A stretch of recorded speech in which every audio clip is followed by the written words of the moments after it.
देखिए, money and banking दो अलग अलग चैप्टर्स हैं। हम इन दोनों को एक साथ स्टडी करेंगे और वीडियो थोड़ा सा बड़ा होगा। इसमें टाइम स्लॉट्स दे दिए गए हैं, आप जिस पार्ट को स्पेसिफिकली पढ़ना चाहें उसे पढ़ें। टर्म 1 के लिए इम्पोर्टेंट है, डिटेल में पढ़ेंगे, हम केवल फॉर्मेलिटी नहीं करेंगे कि बस अभी आने वाला है। आखिरी टाइम पर भी की गई मेहनत काम आ जाती है और हमें इसको ध्यान से समझना है। थोड़ा सा बैकग्राउंड लेकर के हम इसको समझेंगे, बिना कॉन्टेक्स्ट के इसको समझ पाना बहुत मुश्किल है। देखिए, पहले के टाइम पे क्या होता था। पहले के टाइम पे लोगों के बीच में कैसा इकोनॉमिक सिस्टम था, हमें लोगों की इकोनॉमी के बारे में समझना है कि लोग आपस में कैसे ट्रांजैक्शंस करते थे, क्या उनका जीडीपी था, क्या सब सिस्टम था, उसमें देखें हम। तो पहले के टाइम पे हम देखते हैं कि एक सिस्टम होता था जिसमें लोग एक चीज़ दूसरे को दे देते थे और उसके बदले उससे कोई दूसरी चीज़ ले लेते थे। ऐसे गुड्स का जो ट्रांजैक्शन था कि कोई एक सामान दे करके दूसरा सामान ले लेना, उस सिस्टम को कहा जाता था बार्टर सिस्टम। Barter system. तो बार्टर सिस्टम की डेफिनेशन ही ये होगी कि when goods are exchanged for goods, services are exchanged for services, कि आप हमारे यहां पर ये काम कर दीजिए, हम आपके यहां पर ये काम कर देंगे। इस तरह की बातें सिस्टम में थी कि गुड्स फॉर गुड्स, और आप इसको बोलें तो कमोडिटी फॉर कमोडिटी। इसीलिए barter system is also known as CC economy. 1 marks का ये क्वेश्चन बहुत इंपॉर्टेंट बनता है कि सीसी इकोनॉमी बार्टर सिस्टम को कहा जाता था कि commodity for commodity economy. Barter system में अगर आप देखें कि कोई दो लोग हैं, सपोज कीजिए दो लोग हैं, पर्सन ए और पर्सन बी। इसके पास वीट है और इसे वीट के बदले शूज चाहिए, ठीक है। बी जो है, इसके पास शूज हैं और इसे शूज के बदले वीट चाहिए। एक हाइपोथेटिकल एग्जांपल हमने ये ले लिया। अब हम देखें तो ए एक ऐसे व्यक्ति की तलाश में है जो उससे गेहूं लेकर के उसे जूते दे दे, यानी कि वीट लेकर के शूज दे दे।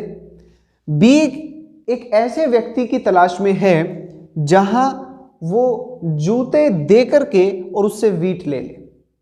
इस स्थिति को बोला जाता है डबल कोइंसिडेंस ऑफ वांट्स। ये जो है बार्टर सिस्टम में देखा जाए तो सबसे इंपॉर्टेंट चीज है। डबल कोइंसिडेंस ऑफ वांट्स क्या है कि जब सेलर और बायर एक दूसरे से ऐसी चीजें लेते और देते हैं जिनसे उन दोनों की वांट सेटिस्फाई हो जाए। ये जो है, यानी कि आपने इकोनॉमिक्स में, माइक्रो इकोनॉमिक्स में भी देखा था कि कंज्यूमर क्या चाहता है, कंज्यूमर अपना सेटिस्फेक्शन मैक्सिमाइज करना चाहता है, यानी कि दोनों की वांट्स सेटिस्फाई हो जाएं। ऐसी दो चीजें दो लोगों के पास है और वो आपस में उन्हें बदल लें। सो double coincidence of wants is a situation when to persons have those commodities which if they exchange can satisfy their wants. यानी कि इस केस में अगर ए और बी आपस में अपनी चीजों को बदल लेते हैं तो डबल कोइंसिडेंस ऑफ वांट्स है, और यहां पर दोनों एक दूसरे को अपना सामान बेच दें तो बार्टर सिस्टम होगा। लेकिन एक बात मैं ये बताऊं कि ये जो ए है ये एक पर्सन सी से मिलता है, ये पर्सन सी भी इसको शूज दे रहा है, लेकिन इसको बदले में वीट नहीं चाहिए, इसको बदले में राइस चाहिए, राइस चाहिए। ऐसी सिचुएशन के अंदर आपने देखा कि ए अगर सी, जरूरी थोड़ी है कि ए बी से ही मिले, ऐसा संभव नहीं है कि आपने जो चीज बनाई और सामने वाला सीधा आपके लिए वेट कर रहा है कि आइए, नहीं, इनको मिलने में बहुत टाइम लग सकता है। हो सकता है ये कभी मिले ही ना, इसको कोई पर्सन डी मिल जाए जो सेम चीज दे रहा हो, ऐसा भी संभव है। तो देखा जाए तो डबल कोइंसिडेंस ऑफ वांट्स जो है वो बार्टर सिस्टम की मेन कैरेक्टरिस्टिक है, और मेन कैरेक्टरिस्टिक और मेन ड्रॉबैक। सबसे बड़ा ड्रॉबैक यही है कि ऐसे व्यक्ति को ढूंढ पाना बहुत मुश्किल है। To find a person who can satisfy, who can exchange the goods with you as of your desire. आप जिन गुड्स को चाहते हैं आपके साथ वो वही चीजें जो है एक्सचेंज कर ले, ऐसे व्यक्ति को ढूंढ पाना बहुत मुश्किल है। तो डबल कोइंसिडेंस ऑफ वांट्स इसकी एक दिक्कत है। बार्टर सिस्टम की खासियत भी है और बार्टर सिस्टम की ये समस्या भी है। उसके साथ साथ और क्या समस्याएं आ रही हैं इसमें कि मान लीजिए आपने, अब जब गुड्स आपके पास हैं, when goods are working as money, goods भी तो एक तरह की मनी की तरह ही काम कर रहे हैं, एक तरह का मीडियम ऑफ एक्सचेंज बने हुए लोगों के बीच में। जब सीसी इकोनॉमी है तो यहां पर ये जो कमोडिटीज हैं, ये कमोडिटीज यानी कि गुड्स, ये जो वस्तुएं हैं, यही मनी का काम कर रही हैं, तो they are known as commodity money. तो इस कमोडिटी मनी के साथ कुछ प्रॉब्लम है, यानी कि बार्टर सिस्टम में जो मनी है वो कमोडिटी मनी है। इस कमोडिटी मनी के अंदर क्या समस्या है कि आप इनको स्टोर कैसे करेंगे, स्टोरेज कैसे करेंगे आप इनकी। पहली तो डबल कोइंसिडेंस ऑफ वांट्स वाली दिक्कत आ रही थी इस इकोनॉमी में। दूसरा था कि हम कैसे स्टोर करेंगे। मान लीजिए इसके पास तो जूते हैं, ये तो फिर भी स्टोर कर लेगा, गेहूं को भी स्टोर किया जा सकता है। मान लीजिए एक व्यक्ति है जिसका नाम है डी और इसके पास टमाटो है। एक व्यक्ति है ई, इसके पास कोई ऐसी चीजें, आपने पिछले साल माइक्रो इकोनॉमिक्स में पढ़ा, पेरिशेबल गुड्स, ऐसे गुड्स जो ज्यादा समय तक नहीं टिक सकते, तो आप इनको कैसे स्टोर करेंगे। यानी कि इनकी स्टोरेज के अंदर सबसे पहली प्रॉब्लम तो आ जाएगी कि ये खराब हो जाएंगे, ये खराब हो जाएंगे। दूसरी बड़ी दिक्कत क्या आएगी, स्पेस। पहली तो आ जाएगी क्वालिटी इनकी खराब हो जाएगी, खत्म हो जाएंगे ये। दूसरा कि स्पेस कहां से लाएंगे, इतनी बड़ी स्पेस को आप कहां से एक्वायर करेंगे, उसका पैसा आपके पास कहां से आएगा, उसके लिए आप कहां से कौन सी कमोडिटी देंगे। स्टोरेज में दिक्कत आ रही है। उस समय की देखिए, मैंने आपको क्या बताया, बैकग्राउंड में लेके गया हूं। बार्टर सिस्टम क्यों था, क्योंकि शुरुआत में लोग आपस में एक दूसरे के साथ केवल और केवल जो है कमोडिटीज यानी कि गुड्स आपस में एक्सचेंज करके ही ट्रांजैक्शन करते थे कि आप ये ले लो, मुझे ये दे दो इसके बदले, इस तरह की बातें थी। लेकिन वहां पर सबसे बड़ी बात थी डबल कोइंसिडेंस ऑफ वांट्स की। बार्टर सिस्टम तभी काम करेगा जब डबल कोइंसिडेंस ऑफ वांट्स हो। ए बी के साथ तो ट्रांजैक्शन कर सकता था बार्टर सिस्टम में, क्योंकि इसको वीट देकर के जूते खरीदने थे जो यहां मिल रहा था, लेकिन ए सी के साथ ट्रांजैक्शन नहीं कर सकता था क्योंकि ये सी को राइस नहीं दे सकता। दूसरी बात यह थी कि उस समय के लोगों के सामने कुछ दिक्कतें आ रही थी, जिसमें सबसे बड़ी दिक्कत थी कि स्टोरेज कहां पे की जाए। या तो आपके पास ऐसे गुड्स हैं, जो शूज हैं जो खराब नहीं होते, तो आपको स्पेस की प्रॉब्लम आती थी। दूसरी बात, आपके पास पेरिशेबल गुड्स हैं, यानी कि जो समय के साथ जल्दी खराब हो जाते हैं, ऐसे में आपके पास क्वालिटी की समस्या आ रही थी। एक और दिक्कत जो इनके सामने आई वो थी यूनिट ऑफ अकाउंट या मेजर ऑफ वैल्यू। भाई आप ये देखें कि ये जो ए है ये क्या है, इन दोनों के बीच में मान लेते हैं हम ट्रांजैक्शन होती है, ए और बी के बीच में ट्रांजैक्शन होती है। तो ए वीट दे करके जूते लेना चाहता है, लेकिन कितने से कितना दिया जाए, इनका क्या रेशियो रहेगा वो तो पता ही नहीं है।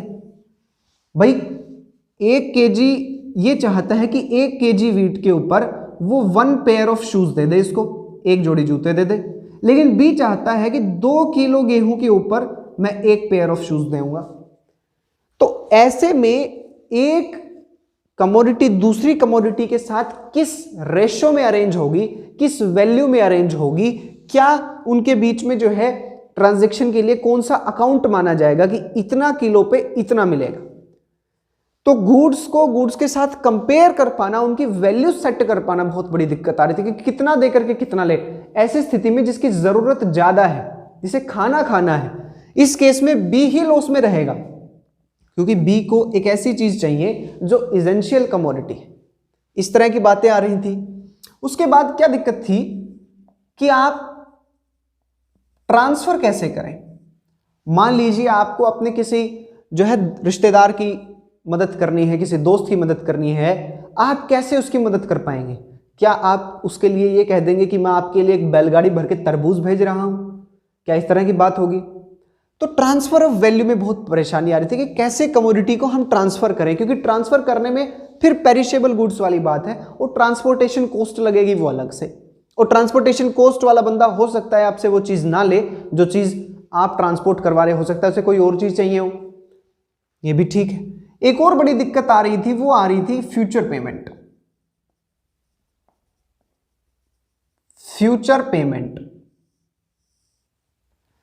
कि भाई आज मैंने आपसे कोई चीज उधार ले ली या मैंने आज आपसे कोई काम करवा लिया और आपसे कहा कि आपको बाद में इसकी पेमेंट की जाएगी, जैसे पूरे महीने में काम करके जो सैलरी मिलती है वर्कर्स को, इस तरह की बातें।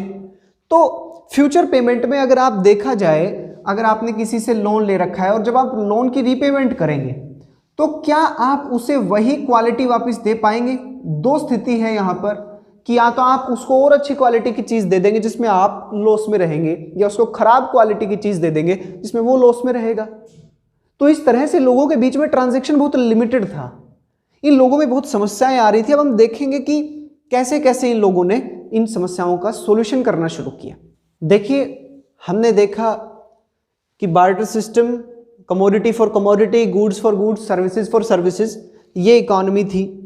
इसमें हमने कुछ समस्याएं देखी कि डबल कोइंसिडेंस ऑफ बॉन्ड्स में दिक्कत थी, और स्टोरेज में दिक्कत थी, ट्रांसफर में दिक्कत थी, आपके मेजर में दिक्कत थी, और आपकी डेफर्ड पेमेंट यानी कि फ्यूचर पेमेंट में आपके पास प्रॉब्लम थी। अब इन लोगों ने क्या करना शुरू किया? इन लोगों ने आपस में मिलकर के धीरे धीरे इन्होंने एक ऐसा कॉमन मीडियम ऑफ मेजर बनाया। इन्होंने क्या किया कि कुछ क्वाइंस बनाए, जैसे कि फॉर एग्जांपल इन्होंने क्या किया कि गोल्ड क्वाइंस बनाए, या कोई भी मेटालिक क्वाइंस, मेटल से कोई भी क्वाइंस बनाए कि इस एक क्वाइन से इसकी वैल्यू फिक्स होती थी कि इस एक गोल्ड क्वाइन के बदले आप इतना केजी ये चीजें दे देंगे। मान लीजिए एक गोल्ड क्वाइन को सेट किया गया 1 केजी वीट के ऊपर। तो अब देखिए इन गोल्ड क्वाइंस से क्या हुआ, या गोल्ड क्वाइन से पहले जो भी क्वाइंस आए, इंडिया में सबसे पहले पंच मार्क्ड क्वाइंस आए थे। कोई भी मेटल को यूज किया गया, नॉट ओनली गोल्ड, कोई भी मेटल को यूज किया गया और उस मेटल से कॉइन बनाया गया, और उस एक सिक्के की उसके ऊपर कोई एक जो है स्टैंप होती थी। पंच मार्क्ड कॉइन्स में क्या होता था कि उनके ऊपर एक सील, एक स्टैंप लगा दिया जाता था। आमतौर पर राजा की या वहां के सरदार की फोटो वगैरह उस पर होती थी। इससे क्या होता था कि एक स्टैंडर्ड की तरह काम करता। अब देखिए, अब ये पर्सन ए जो हमने लिया था और वो जो पर्सन बी था, इनसे क्या होता है? पर्सन ए और पर्सन बी में हमने देखा था कि इसके पास वीट है और ये शूज लेना चाहता है, और इसके पास शूज है और ये वीट लेना चाहता है। और हमें पता था कि सी पहले ए सी से मिलता है जो शूज दे करके और राइस लेना चाहता है। इस तरह की सिचुएशन थी। हमें पता था कि ऐसी सिचुएशन में हमें ए और बी का ही जो है सिस्टम होगा। लेकिन अब क्या है, अब क्या स्थिति है कि ये ए जो है, अगर इसके पास क्वाइन है, इसके पास ये जो है मेटल की मनी है, तो इस मनी को लेकर के और ये अगर इसे दे दे कि भाई तू पहले मिल गया ना मुझे, ये मान लीजिए पहले मिल गया, इसको जूते चाहिए, अर्जेंटली चाहिए, तो सी वाला राइस को रखा रहेगा। बार्टर सिस्टम एग्जिस्ट कर रहा था, ऐसा नहीं है कि बार्टर सिस्टम बिल्कुल खत्म हो गया, एकदम से खत्म थोड़ी होती कोई चीजें। ये सोचता है, फिर मान लीजिए और ए और सी के बीच में बातचीत चल रही है। ए कहता है कि मैं वीट दे सकता हूं, क्या तू मुझे जूते देगा? सी कहता है नहीं, मुझे राइस चाहिए। ए कहता है मेरे पास राइस नहीं है, कहता है मेरे पास एक क्वाइन है, एक सिक्के के बदले कितना शूज आप देंगे? तो ये कहता है कि एक सिक्के के बदले मैं आपको एक जोड़ी जूते दे दूंगा, 1 पेयर ऑफ शूज मैं आपको दे दूंगा। इस समय सी ने अपने दिमाग में क्या किया कि मैं राइस को रखता हूं, कोई ऐसा व्यक्ति मेरे पास आएगा जो मुझे राइस दे देगा जूते के बदले, ये इसकी उम्मीद है, मानते हैं। तो इसने 1 रुपए लेकर के और इसको जूते दे दिए। अब सी के पास 1 रुपए है, ठीक है। इसने पूरे दिन इंतजार किया। मान लीजिए अब घर जाकर के, और इससे जो है खाना तो खिलाना पड़ेगा, ऐसी तो बात है नहीं। तो ये क्या करेगा, अगर पूरे दिन में पूरे उसमें इसको कोई नहीं मिला, तो इस ये एक सिक्के का प्रयोग करेगा और किसी ऐसे व्यक्ति के पास जाएगा जिसके पास राइस हो। ऐसा व्यक्ति मिल पाना आसान है कि राइस है उसके पास। जरूरी ये नहीं कि वो जूते ले ले इससे। मान लीजिए राइस इसको देने के लिए उसको इससे क्या चाहिए, उसको इससे टोमेटो चाहिए, तो इसके पास तो टोमेटो है नहीं, तो ये क्या कहेगा, मेरे पास तो एक कॉइन है, एक सिक्का है मेरे पास, तो कहेगा ठीक है, एक सिक्के के बदले आपको 1 kg राइस दे दिया जाएगा। तो इस तरह से धीरे धीरे ये जो फॉर्म ऑफ मनी था ये सर्कुलेशन में आया। डबल कोइंसिडेंस की वॉन्ट्स को, डबल कोइंसिडेंस ऑफ वॉन्ट्स की सिचुएशन को क्या सोल्व नहीं कर दिया गया? डबल कोइंसिडेंस ऑफ वॉन्ट्स को मनी ने कैसे सोल्व किया, ये क्वेश्चन भी आए तो आप जानते हैं कैसे सोल्व किया कि now 2 persons who have desired quality goods need not exchange them। अब दोनों चाहते तो हैं लेकिन जरूरी नहीं कि आपस में करें। या दो ऐसे लोग, जहां पर आपने देखा था कि डबल कोइंसिडेंस ऑफ वांट में 2 लोग ऐसे होने चाहिए जो म्यूचुअली एक दूसरे की वांट्स को सेटिस्फाई कर सके। म्यूचुअल सेटिस्फैक्शन ऑफ वांट्स, कि एक दूसरे की वांट्स को म्यूचुअली वो सेटिस्फाई कर दें, ऐसा होना जरूरी नहीं है। अब कोई भी व्यक्ति कोई भी सामान खरीद सकता है, किसी से भी खरीद सकता है with the help of money. तो money has removed double coincidence of wants. ठीक है, फिर क्या किया मनी ने कि अब आती है जी कि स्टोरेज की प्रॉब्लम थी। तो स्टोरेज की प्रॉब्लम कैसे सॉल्व हुई? अब आप एक बात बताइए, जब पैसा आ गया आपके पास, अब मैं पैसे का थोड़ा सा आपको इवोल्यूशन समझाता हूं। धीरे धीरे ये मेटालिक कॉइन्स जो थे, ये मेटालिक कॉइन्स इवोल्व हुए धीरे धीरे, और धीरे धीरे सबसे पहले आपने देखा था कि कमोडिटी मनी थी, सबसे पहले कमोडिटी मनी थी, फिर मेटलिक मनी आई जो आपने देखा किसी भी मेटल से बनी होती थी, वो ब्रॉन्ज भी, सिल्वर भी, गोल्ड भी होता था। उसके बाद क्या आया आपके पास? पेपर मनी आई, पेपर मनी जो आप अभी भी यूज कर रहे करेंसी। फिर आपके पास क्या आती है? ई मनी, इलेक्ट्रॉनिक मनी, बैंक से आप उससे यूज कर सकते हैं। कार्ड मनी भी आपके पास है, जहां आपके पास cards, credit card, debit card, वो सब आपके पास है। तो धीरे धीरे इवोल्व होती गई ये चीजें। जब इवोल्व होती गई, और मैं मानता हूं कि पेपर मनी के ऊपर जब हम पहुंचे, तब आप मुझे ये बताइए कि आज के समय में क्या आप जूते लेने जाते हैं तो 2 किलो राइस भर के लेके जाते हैं क्या, कि राइस ले लीजिए, चावल ले लो, जूते दे? ऐसा थोड़ी होता है।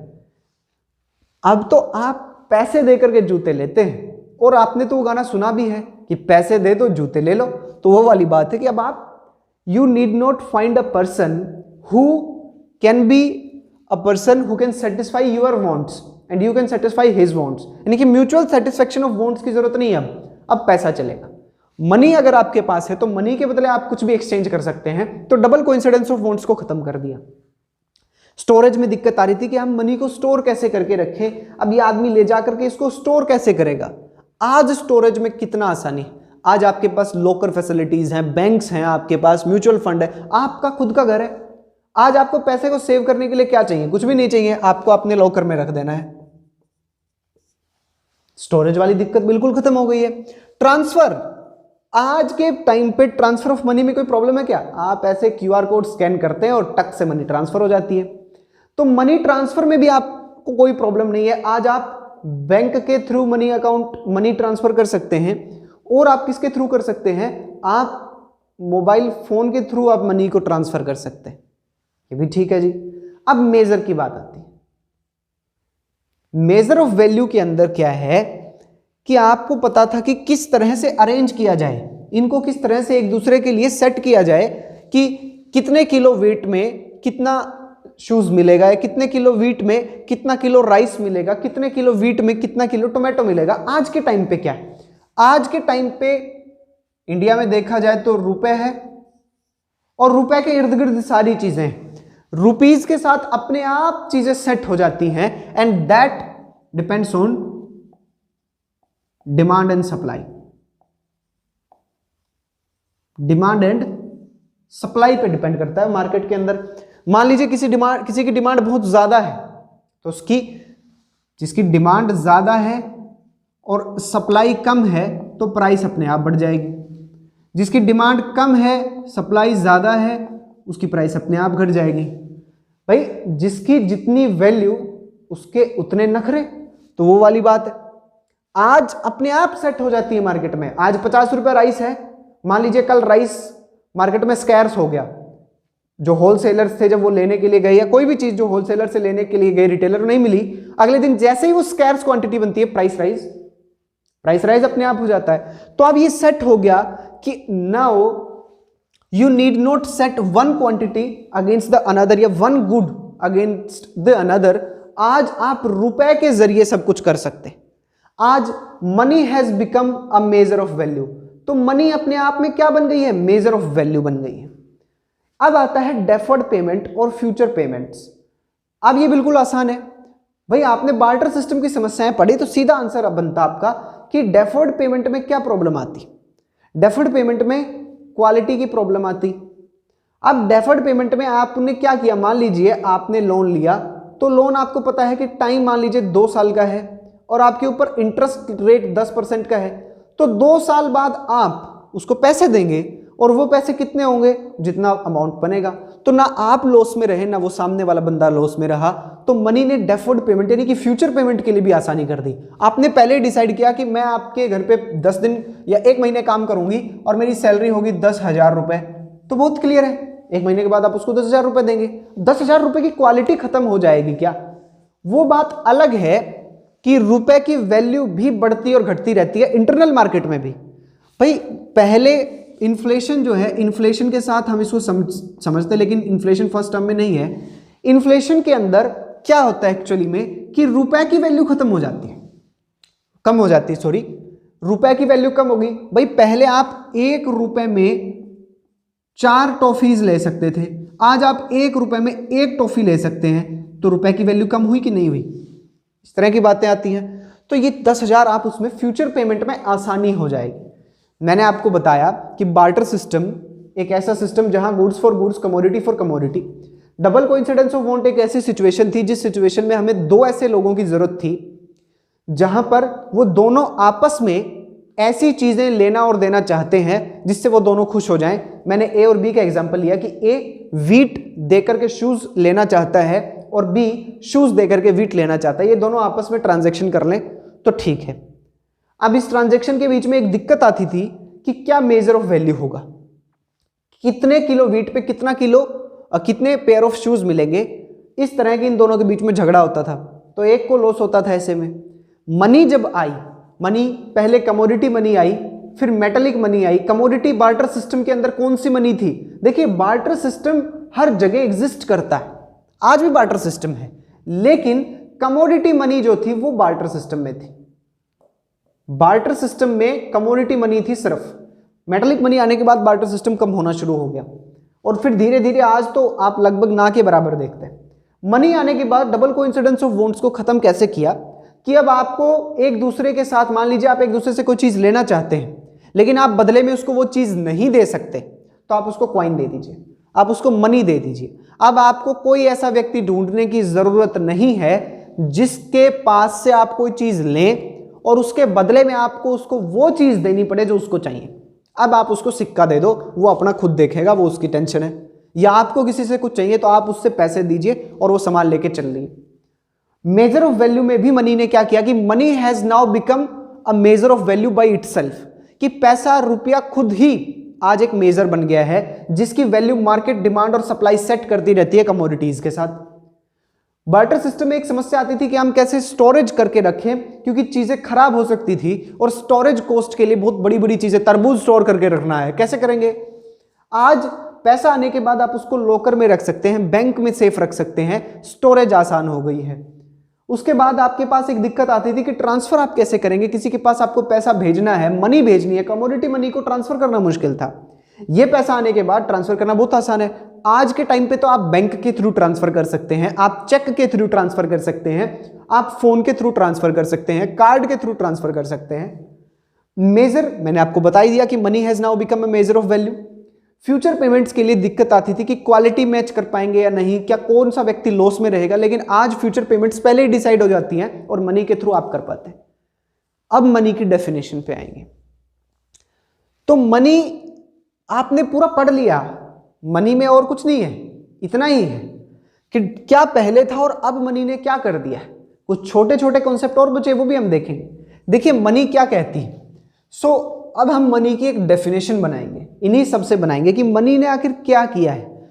So money is something that acts as a storage of value, measure of value, transfer of value and a standard for deferred payment. और इससे क्या बनेगा, डबल कोइंसिडेंस ऑफ वॉन्ट्स को खत्म कर दिया तो क्या बन गई मनी। मनी क्या बन गई, मीडियम ऑफ एक्सचेंज बन गई। Now money has become medium of exchange. तो चलिए अब हम मनी की डेफिनेशन देखें। तो money is something that acts as medium of exchange, store of value, transfer of value, measure of value and a standard. एक ऐसा स्टैंडर्ड बन गया फ्यूचर पेमेंट के लिए कि इसके थ्रू फ्यूचर पेमेंट्स कर सकते हैं। तो मनी से रिलेटेड छोटे छोटे कॉन्सेप्ट जो और बचे हैं वो हम देखते हैं।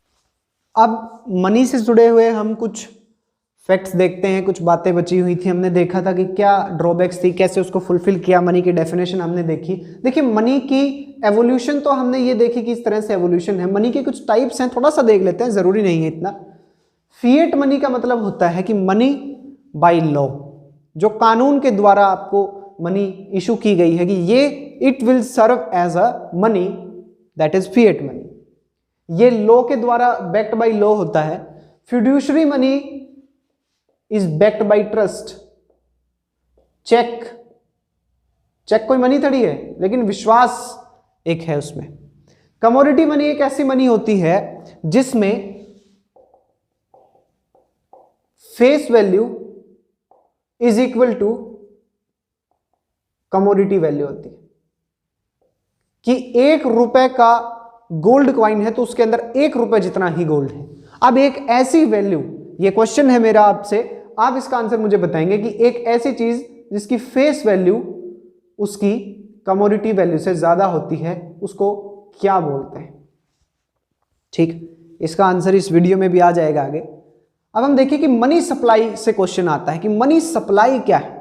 मनी सप्लाई सुनते ही हमें दिखता है कि फ्लो कॉन्सेप्ट होगा, लेकिन स्टॉक कॉन्सेप्ट है। Money supply, stock of money held by public at a point of time. तो at a point of time means stock concept. Money के 2 सेक्टर्स देखें, या एक तो सप्लायर क्रिएटर और एक कंज्यूमर। तो क्रिएटर की बात की जाए, सप्लायर की बात की जाए तो इसमें गवर्नमेंट और कौन सा होगा, आरबीआई, सेंट्रल बैंक और कमर्शियल बैंक्स। तो इन तीनों को नहीं रखेंगे, इन तीनों को हटाना है हमें। पब्लिक के अंदर ये 3 छोड़ करके आएंगे कि स्टॉक ऑफ मनी जो इनके द्वारा रखी जाती है। अब वो मनी क्वाइन में भी हो सकती है और नोट्स में भी हो सकती है। M1 इज इंपॉर्टेंट, यहां से क्वेश्चन बनने की बहुत ज्यादा संभावना है। M1 के अंदर आपने देखा कि M1 में क्या है, तो C DD OD। C का मतलब है currency held by public. Currency के अंदर क्वाइंस और नोट्स दोनों हैं। देखिए आपको पता है कि 2 बातें होती हैं, एक होती है लिमिटेड लीगल टेंडर मनी और एक होती है unlimited legal tender money. Limited legal tender money means fiat money. Legal tender money coins है, लिमिटेड लीगल टेंडर कि आप बहुत बड़ी 10 लाख रुपए की पेमेंट आप क्वाइंस में नहीं कर सकते, आप बड़ी पेमेंट्स के लिए नोट्स का यूज करेंगे।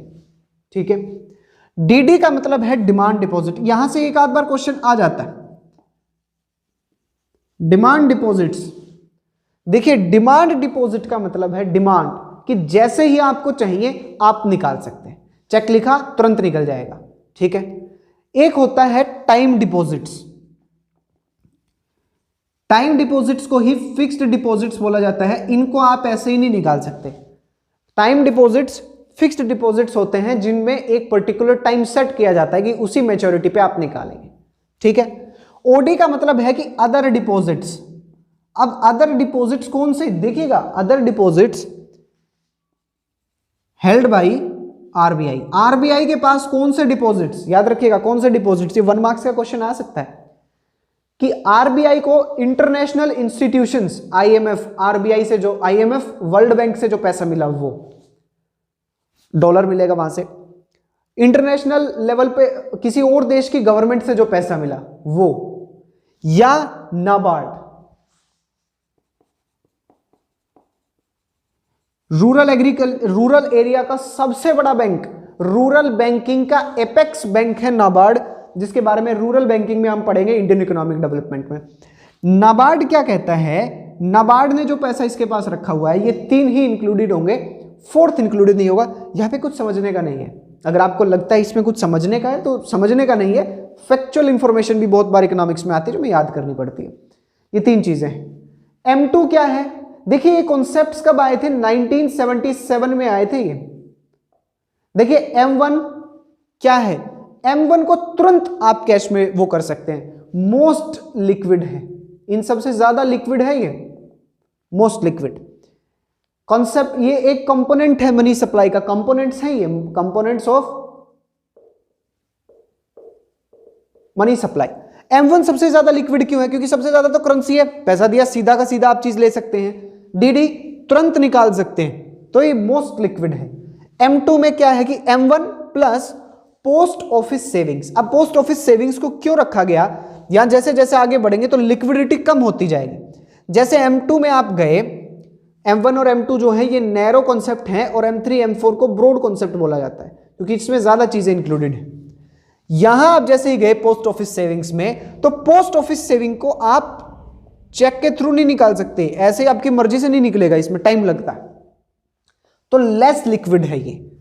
M3 में आप गए तो M2 plus net time deposits, net time deposits कि बैंकों के साथ नेट टाइम डिपॉजिट्स का मतलब समझिएगा, नेट, इसका मतलब है कि एक बैंक ए और बैंक बी के अंदर मान लीजिए आपस में बैंकों का कुछ लेन देन है, वो टाइम डिपॉजिट्स हैं एक बैंक के दूसरे बैंक में, क्योंकि बैंक भी तो पैसा कमाते हैं, वो हम देखेंगे बैंकिंग का जैसे ही शुरू करेंगे, अभी हम कैसे कमाते हैं स्प्रेड के बारे में जानेंगे।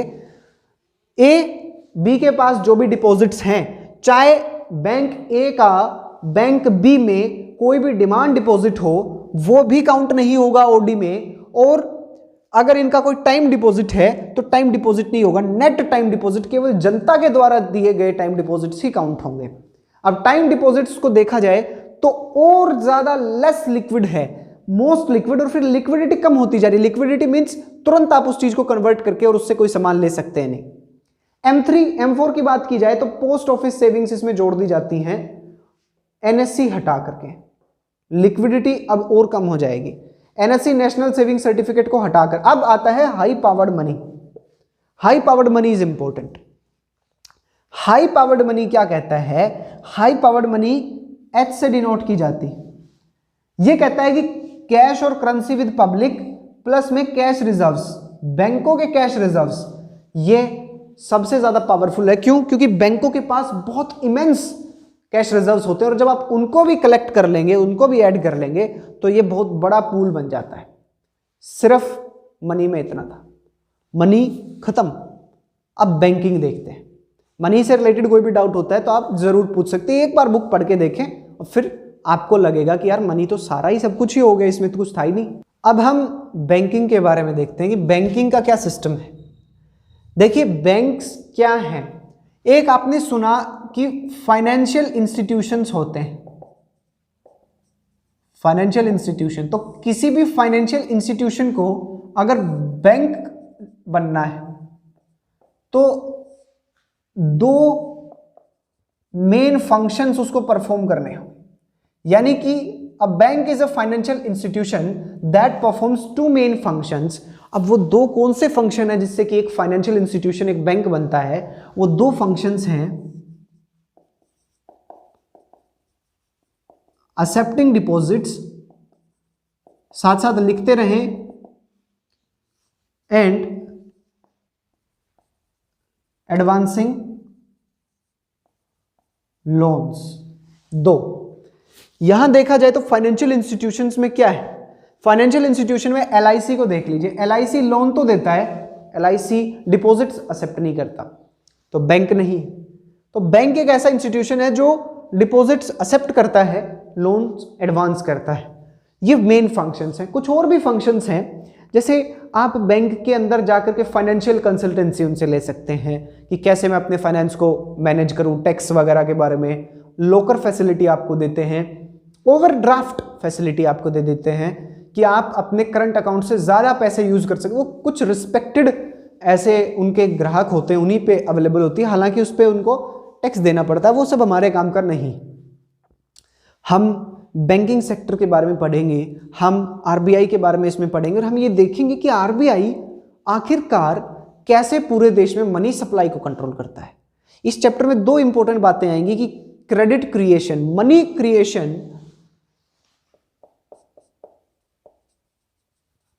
Creation bye commercial banks. इस देश में सबसे ज्यादा मनी का क्रिएशन कमर्शियल बैंक्स करते हैं। और एक आएगा मनी कंट्रोल बाय आरबीआई। देखिएगा, जब चैप्टर से डिस्क्रिप्टिव क्वेश्चंस आते थे तो ये दोनों क्वेश्चंस बहुत इंपॉर्टेंट होते थे। अब भी और ज्यादा इंपॉर्टेंट हो गए, क्योंकि इनके बीच में बहुत सी ऐसी टर्म्स आएंगी जिन टर्म्स में आपसे क्वेश्चन पूछा जाएगा, और यकीन मानिएगा आप कंफ्यूज होंगे अगर आपने उनको क्लियर नहीं समझा। देखिए, बैंकिंग सिस्टम में एक बात अजम्पशन लेकर के चली जाती है। एक अजम्पशन लेते हैं कि पूरी इकोनॉमी में एक ही बैंक है, और एक अजम्पशन ये मान के चलते हैं हम कि सब कुछ बैंक्स के थ्रू हो रहा है, सब कुछ बैंक्स के थ्रू होगा। याद रखिएगा इस बात को, बैंक के थ्रू होगा सब कुछ, ठीक है। अब हम देखें तो, क्योंकि economics is based on assumptions, assumptions सबसे ज्यादा हम इसमें लेते हैं। अब हम इस सिस्टम को समझते हैं कि क्या होता है। देखिए, बैंकों के पास, थोड़ी सी स्टोरी समझ लेते हैं, फिर प्रैक्टिकली हम देखेंगे। अगर बैंकों के पास कोई आदमी पैसा जमा करवाने आता है और बैंक किसी का डिपॉजिट एक्सेप्ट करते हैं, किसी को लोन दे देते हैं, तो बैंक का क्या फायदा है? बैंक कहां से पैसे कमाता है? तो बैंक क्या करते हैं कि बैंक के पास जब पैसा, मान लीजिए मुझे किसी दोस्त ने अपना एक पैसा दिया कि भाई तू मेरे 20,000 रुपए ले ले, रख ले अपने पास, मुझे किसी काम से जाना है। और कोई एक ऐसा व्यक्ति है जो ऐसी नीड में है कि उसको 15,000 रुपए चाहिए, तो मैं ये देखूंगा कि यार 5,000 मैं अपने पास रखता हूं कि इन केस अगर मेरा दोस्त तुरंत मांग ले तो उसको 5,000 तो दे दूं, और ये 15,000 क्यों ना मैं इस आदमी को दे दूं और इससे ब्याज कमा लूं। 15,000 रुपए दे करके मैं उससे एक अमाउंट ऑफ इंटरेस्ट सेट कर दूं कि आप मुझे इतने साल में पैसे वापस देंगे और इतने पैसों के साथ आप इतना ब्याज भी देंगे, क्यों ना मैं ऐसा काम कर लूं। ऐसी सिचुएशन में बैंक्स भी यही करते हैं कि बैंक्स जब आपसे डिपॉजिट लेते हैं तो उस डिपॉजिट के ऊपर भी वो एक इंटरेस्ट पे करते हैं, और जब वो लोन देते हैं तब भी, इसको मैं I1 मान लेता हूं, और वो तब इंटरेस्ट लेते हैं I2, लोगों से इंटरेस्ट लेते हैं। तो बैंक का फायदा क्या हुआ कि बैंक आपको इंटरेस्ट तो कम देगा और इस आदमी से इंटरेस्ट ज्यादा चार्ज करेगा, और वो आपके पैसे का जो लेन देन करके अपना फायदा निकालेगा। वो कैसे निकालेगा? इस ज्यादा इंटरेस्ट में से आप वाले इंटरेस्ट को माइनस करके उसके पास जो भी अमाउंट आएगी वो बैंक का प्रॉफिट होगा, वो बैंक का फायदा होगा इंटरेस्ट का। और इस फायदे को क्या बोला जाता है? इस फायदे को बोला जाता है spread. This profit is called spread. तो spread is what? That spread is the difference between the interest paid by the whom? Those who have taken loans to the interest given by the bank to the depositors। तो depositors को जो loan दिया जाता है उस पे जो interest दिया जाता है वो कम दिया जाता है बैंक के द्वारा। मान लीजिए 2% है और यहां से आपने 4% चार्ज किया, तो ये इनका सिस्टम रहता है। तो किस तरह से ये लोग काम करते हैं? मैंने जैसे अपने पास पैसे रखे वैसे ही हम देखते हैं कि मान लीजिए एक बैंक को ये पता होता है कि एकदम से, मान लीजिए किसी बैंक के अंदर 1,000 रुपए के डीडी आते हैं, डिमांड डिपॉजिट्स आते हैं 1,000 रुपए, ठीक है। बैंक की शुरुआत 10,000 रुपए। बैंक को ये बात पता है कि एकदम से सभी ग्राहक अपना पैसा निकालने कभी नहीं आते, और सारा पैसा तो कभी नहीं निकालते। ऐसा थोड़ी एक बैंक में 1 लाख लोग ने पैसा जमा करवा रखा और सब लोग एक दिन आ गए, एक एक पॉइंट पे आ गए कि लाओ फटाफट हमारा पैसा दो तुरंत। ऐसा तो कभी होगा नहीं। और ऐसा होगा तो आरबीआई उसको बचाएगा, वो हम आरबीआई के फंक्शन में भी देखेंगे। लेकिन इनको पता है कि ऐसा कभी नहीं होता है except a financial crisis. Financial crisis के अंदर एक ऐसी सिचुएशन होती है जब सभी लोग, सभी डिपॉजिटर्स अपने सारे पैसे निकलवाने के लिए बैंक में आ जाते हैं। और हम सब जानते हैं कि फाइनेंशियल क्राइसिस में आरबीआई हेल्प करेगा, लेकिन जनरली ऐसा नहीं होता है। तो ये लोग क्या करते हैं कि 10,000 का कुछ पार्ट अपने पास रख लेंगे और कुछ पार्ट जो है वो लैंड कर देंगे लोन के रूप में, ताकि उसके ऊपर ये क्या कमा सके, ब्याज, और उसकी रियल टर्म क्या है, स्प्रेड। ठीक है, तो ये लोग क्या करेंगे कि जो पैसा ये अपने पास रखेंगे उसको देश में क्या बोला जाता है, देखिए लीगल रिजर्व रेशो,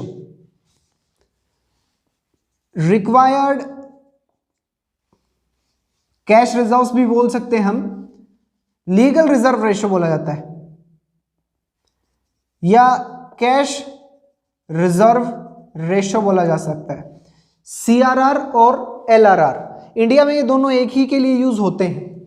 देखिए अब क्वेश्चन बनता है, CRR, what do you mean by CRR और LRR? CRR, cash reserve ratio or legal reserve ratio, refers to that minimum percentage of total deposits held by bank, total deposits held by bank, उसका क्या, minimum percentage which the banks are required to keep themselves, and it is decided by RBI। माने RBI बताएगा कि total reserves का इतना % आपको अपने पास रखना है। देखिए बैंक में बहुत सारे काम होते हैं, बैंक के काम चलाने के लिए जो उनका सब होता है उसके लिए आता है वीसीआर, वोल्ट कैश रेशो। ये वोल्ट कैश रेशो क्या है, ध्यान से समझिएगा। वोल्ट कैश रेशो जो तिजोरी में आपने पैसा रखा है, माने वो मिनिमम % टोटल डिपॉजिट्स की वो मिनिमम % जो बैंक्स अपने पास वॉलंटरली रखते हैं, यानी कि खुद से रखते हैं, वो खुद फिक्स करते हैं और खुद उसको मेंटेन करते हैं। यहां आरबीआई फिक्स करता है एलआरआर और सीआरआर, और आरबीआई डायरेक्शन देता है और आरबीआई की बात ये लोग मानते हैं। ठीक है, मैं एक अजम्पशन ले लेता हूं, एक एग्जांपल के थ्रू अब हम पूरा क्रेडिट सिस्टम समझते हैं कि मान लीजिए डीडी आए तो एक्चुअल कैश रिजर्व्स कितने हैं, एक्चुअल कैश रिजर्व्स बैंक में कितने आ गए, 10,000। रिक्वायर्ड कैश रिजर्व्स यानी कि बैंक में कितने पैसे चाहिए हमें, रिक्वायर्ड कितने हैं, यानी कि that minimum % which is required. VCR को हम इसमें भूल रहे हैं यहाँ पर, तो मान लीजिए 10% फिक्स कर दिया आरबीआई ने, तो 10% अगर आपने फिक्स किया तो 10/100 इंटू 10,000, तो आपने कितना किया, 1,000 रिक्वायर्ड कैश रिजर्व है कि 1,000 रुपए आप अपने पास रखिए कि कोई आ जाता है तो आप ले लें। ठीक है, एक्सेस रिजर्व्स कितने बच गए, अब पैसे को ही हम रिजर्व बोल रहे हैं, कितने बच गए, 9,000। ठीक है, यानी कि ब्याज ये जो लोन है ये आप 9,000 रुपए दे सकते हैं। मान लीजिए आपने, ये केस 1 है, मान लीजिए किसी को आपने ये लोन दे दिया। अब अगर आपने लोन दे दिया, यू हैव क्रेडिटेड मनी, आपने किसी और आदमी के बैंक में ये डाल दिया, यहां से आप क्रेडिट की फॉर्म में, देखिए commercial banks create money in the form of, 1 marks का important question, in the form of credit, very important, in the form of credit. तो क्रेडिट दे दिया आपने, लेकिन जैसे ही आपने क्रेडिट दिया तो आपने क्या किया, ये ए पर्सन था, मान लीजिए आपने बी पर्सन को क्रेडिट दिया, लोन दिया, तो इस बी पर्सन के डीडी में शो होगा वो, क्योंकि सब कुछ किसके थ्रू हो रहा है, assumption everything going through banks. तो जैसे ही उसके डीडी में 9,000 रुपए आया, तो अब बैंक के पास क्या हुआ, बैंक के टोटल डिपॉजिट्स बढ़ गए। अब बैंक में डिपॉजिट्स 2 तरह के होते हैं, डिपॉजिट्स में एक होते हैं प्राइमरी और एक होते हैं सेकेंडरी। प्राइमरी डिपॉजिट्स वो जो डिपॉजिट करवाए जाए इनिशियली, माने ये जो 10,000 रुपए थे ये प्राइमरी है। सेकेंडरी डिपॉजिट्स वो डिपॉजिट्स होते हैं दे अराइज आउट ऑफ क्रेडिट, यानी कि आपने लोन दिया तब ये डिपॉजिट्स आए। तो अब बैंक के पास अगर हम देखें तो एक्चुअल कैश रिजर्व्स तो अभी भी 10,000 का ही है, लेकिन अब रिक्वायर्ड कैश रिजर्व कितने का होगा अब सोचना है। असलियत में तो 10,000 रुपए ही थे, रियल में तो 10,000 ही थे।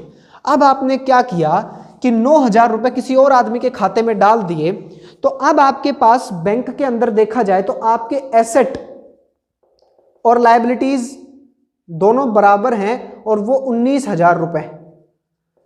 समझने की बात है क्यों भाई 19,000 रुपए क्यों लायबिलिटी है जब पैसे तो 10,000 थे।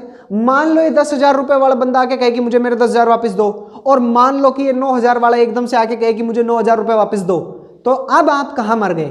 अब आपको 10,000 उसको देने हैं और 9,000 उसको देने हैं, तो टोटल लायबिलिटी कितनी है 19,000 की टोटल लायबिलिटी है, एक्चुअल रिजर्व्स 10,000 के ही थे। ऐसी सिचुएशंस में जब होता है तो फिर क्राइसिस आता है जिसमें आरबीआई काम आता है। अब रिक्वायर्ड कैश रिजर्व यानी कि 19,000 की लायबिलिटी है, यहां 10,000 की लायबिलिटी थी तो 10% 10,000 था। अब 19,000 की लायबिलिटी को देखिए, 19,000 की लायबिलिटी का 10% कितना बनेगा 1,900 1900। अब एक्सेस रिजर्व कितना बचा, अब एक्सेस रिजर्व कितना बचेगा जब आप माइनस करेंगे इसको 8100 का एक्सेस रिजर्व बचेगा, क्योंकि एक्चुअल रिजर्व्स में से ही आप इसको हटाएंगे ना, तो एक्चुअल रिजर्व्स में से जैसे ही आपने हटाया तो 8100 आ जाएगा। ऐसे करते करते आपकी लायबिलिटीज बढ़ती चली जाएंगी। नेक्स्ट में जब आप 8100 देंगे तो आप उसमें लायबिलिटी कितने की हो जाएगी आपके पास 8100, इसमें आप और जोड़ देंगे 27,100 की लायबिलिटी हो जाएगी। एक टाइम ऐसा आएगा जब आपकी लायबिलिटीज बढ़ जाएंगी और एक्सेस रिजर्व 0 हो जाएगा। वो सिचुएशन कब आएगी, वो सिचुएशन आएगी जब 1,00,000 रुपए के आप लोन दे चुके हो, आपने 10,000 रुपए के एसेट से आपने 1,00,000 रुपए की लायबिलिटी तैयार की, यानी कि 1,00,000 रुपए आपने क्रेडिट की फॉर्म में मनी बना दी। 10,000 रुपए बैंक को मिले थे, और वो कैसे बता रहा हूं, इसका एक सिंपल फॉर्मूला होता है 1/CRR into actual cash reserves. CRR 10% था, 10% तो 10% था तो 100 नीचे की तरफ, एक्चुअल 10,000, अब ये 100 ऊपर चला जाएगा।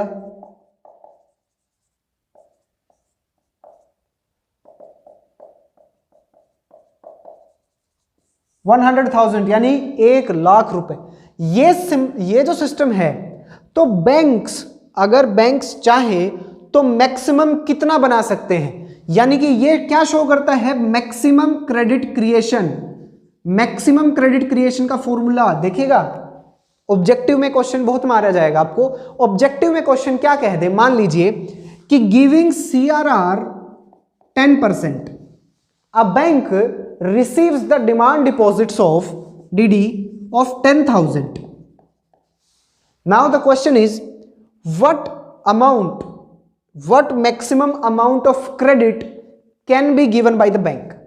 वो बैंक कितना दे सकता है। अब 10% CRR और 10,000 के डिमांड डिपॉजिट्स के ऊपर बैंक मैक्सिमम कितना क्रेडिट क्रिएशन कर सकता है, तो मैक्सिमम क्रेडिट क्रिएशन, और मैक्सिमम क्रेडिट क्रिएशन को क्या बोला जाता है, के से डिनोट किया जाता है। This is known as money multiplier, कि मनी को कितने टाइम्स मल्टीप्लाई कर देगा क्रेडिट की फॉर्म में।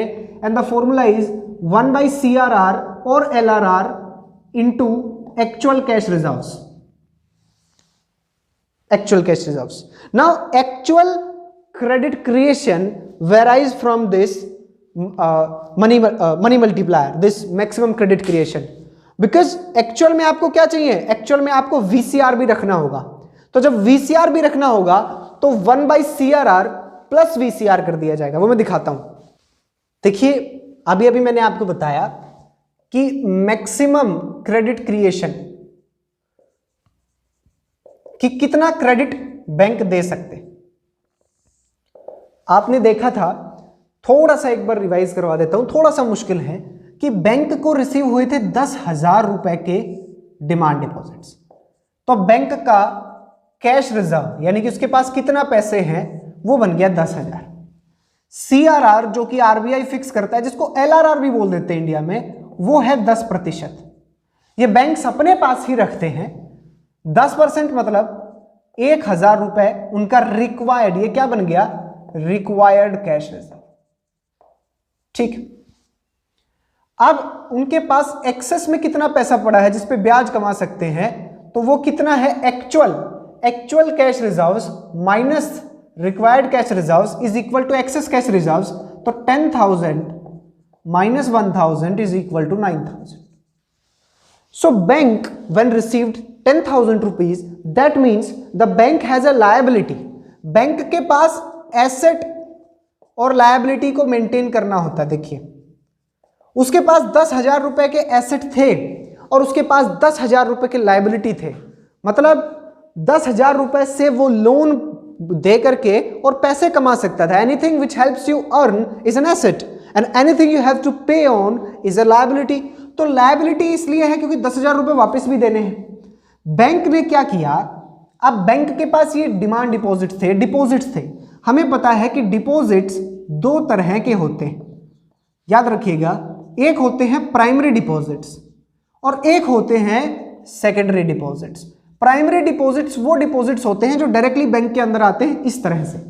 Secondary deposits they arise due to credit creation. जब आप किसी और के डीडी में इस तरह से इसको शो करेंगे, आप जब लोन देंगे किसी को, मान लीजिए ए पर्सन का खाता था, अब मान लीजिए आपने क्या किया कि बी पर्सन को आपने लोन दे दिया, तो बी पर्सन के डीडी में आपने शो कर दिए 9,000।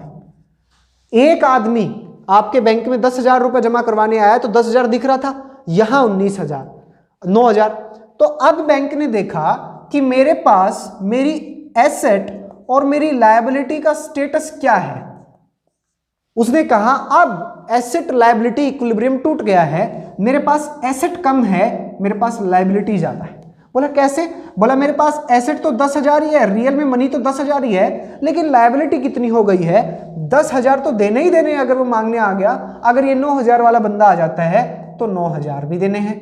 तो ये किस तरह की सिचुएशन बन गई कि 10,000 के एसेट थे और 19,000 की लायबिलिटी बना ली। ये लायबिलिटी कितनी बढ़ सकती है, ये कितना क्रेडिट क्रिएट किया जा सकता है। देखिए बैंक्स, अब आपके दिमाग में बहुत तरह के क्वेश्चंस चल रहे हैं, मुझे पता है कि यार ऐसे कैसे ये लोग आ गए। तो दो अजम्पशंस हमने ली थी। कोई व्यक्ति पैसा निकलवा नहीं सकता, everything is going through the banking system. Banks में हो रहा है सब कुछ। मान लो इस बी को, सी को और डी को, दो लोगों को पैसे देने हैं। ये 9,000 रुपए का क्या करता है कि 4,500 इसको दे देता है, 4,500 इसको दे देता है। तो बैंक्स के डीडी और बढ़ गए। बैंक्स के पास डीडी में कितना आ गया, 9,000 आ गया। लेकिन बैंक अब पहले अपनी लायबिलिटी को देखेगा। ठीक है, पैसे जो भी आएंगे वो बैंक के थ्रू ही आएंगे, तो कैश देने की जरूरत ही नहीं रहती है, सिर्फ और सिर्फ शो कर दिया जाता है उनके अकाउंट्स में। इसी तरह से क्रेडिट क्रिएशन चलता है। अब बैंक कितना मैक्सिमम क्रेडिट क्रिएट कर सकता है, मैक्सिमम कितना? अब 19,000 की लायबिलिटी उसने पाल ली, तो क्या कहेगा कि 19,000 की लायबिलिटी है मेरे पास और कहीं ना कहीं 19,000 के एसेट भी हैं, क्योंकि मैं इससे और क्रेडिट क्रिएट कर लूं। तो कहेगा कि आप 9,000 रुपए एक्स्ट्रा, जो 9,000 एक्स्ट्रा आपने किए यहां पर, आपने ये तो दे दिया, लेकिन अब 10,000 प्लस 9,000 19,000 बन गया। तो 19,000 की लायबिलिटी को झेलने के लिए आरबीआई उनसे कहेगा कि 19,000 की लायबिलिटी को झेलने के लिए भी 10% रखिए। तो 10% कितना होगा, 19,000 का 10% 1,900 हो जाएगा। क्या अब 1,900 रुपए रख लिए, तो हमारे पास एक्सेस रिजर्व कितने बच गए, 10,000 एक्चुअल रिजर्व्स में से रिक्वायर्ड रिजर्व अब 1,900 हो गए। हमने जब घटाए तो हमारे पास आते हैं 8100। अब हम 8100 जब लोन पे देंगे किसी को भी, तो हमारे सेकेंडरी डिपॉजिट्स और इंक्रीज हो जाएंगे, जो 27,100 बन जाएंगे। 19,000 प्लस 8100। जब 27,000 आ जाएंगे तो 27,100 डिवाइड बाई 100 इंटू 10% जब आप इसका निकालेंगे तो 2110 आ जाएंगे। देखिएगा कम होते जा रहे हैं एक्चुअल रिजर्व, एक्सेस रिजर्व्स। एक टाइम पे एक्सेस रिजर्व 0 आ जाएंगे, और मैं आपको बता रहा था कि वो एक्सेस रिजर्व 0 कब आएंगे, जब मैक्सिमम क्रेडिट बना लिया जाएगा, मैक्सिमम क्रेडिट क्रिएशन हो जाएगा। और मैक्सिमम क्रेडिट क्रिएशन बोल दीजिए, या आप इसको बोल दीजिए मनी मल्टीप्लायर, मनी मल्टीप्लायर कैसे इसको डिनोट किया जाता है। इसका फॉर्मूला बहुत सिंपल है, 1/CRR इंटू 100। इस फॉर्मूले को आपको याद रखना है। लेकिन actual credit creation, actual credit creation क्या होगा, actual credit creation 1/RR into 100 होगा। और RR अब क्या है, रिक्वायर्ड रिजर्व्स। रिक्वायर्ड रिजर्व्स में CRR भी आता है और VCR भी आता है। CRR प्लस VCR इंटू 100 ये एक्चुअल होगा। मान लीजिए VCR भी 10% है, bank voluntarily keeping 10% of the actual reserves with them so as to meet any contingency or their day to day expenses। किसी भी काम के लिए बैंक खुद से रखते हैं। ये टेबल बना लीजिएगा, CRR fixed by RBI, but उसको रखता कौन है, वो आपको CRR जो है रखता कौन है, और इसको गाइडलाइन कौन देता है। 1 मार्क्स में क्वेश्चन आएगा, और ये मैं आपको होमवर्क दे रहा हूं कि आप पता लगाएंगे कि CRR, आप ये टेबल बना करके दिखाएंगे कि CRR लिखेंगे और 2 पॉइंट बनाएंगे, कौन इसकी गाइडलाइन देता है, यानी कि RBI के द्वारा कहा जाता है या बैंक्स खुद रखते हैं, और कौन रखता है, RBI के पास डिपॉजिट करवाना पड़ता है या बैंक्स के पास ही ये पैसा रहता है, या RBI के पास डिपॉजिट करवाना पड़ता है CRR। VCR का मतलब वो खुद अपने पास जो पैसा रखते हैं वो अपने पास अपने वोल्ट में रखते हैं, बैंक्स के पास होता है, वो अपने डे टू डे एक्सपेंडिचर्स के लिए होता है VCR। तो 1/10 + 10 इंटू 100 अगर आप इस तरह से देखें तो कितना परसेंट आ जाएगा, 1/20 आ जाएगा ये, इंटू 100 ये सिचुएशन बनती है।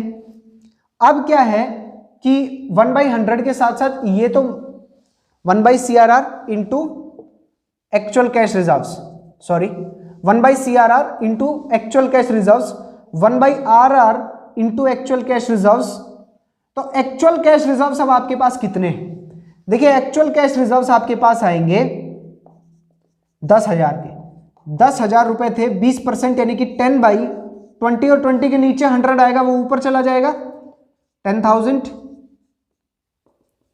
तो यहां पर आप क्रिएट कर पाए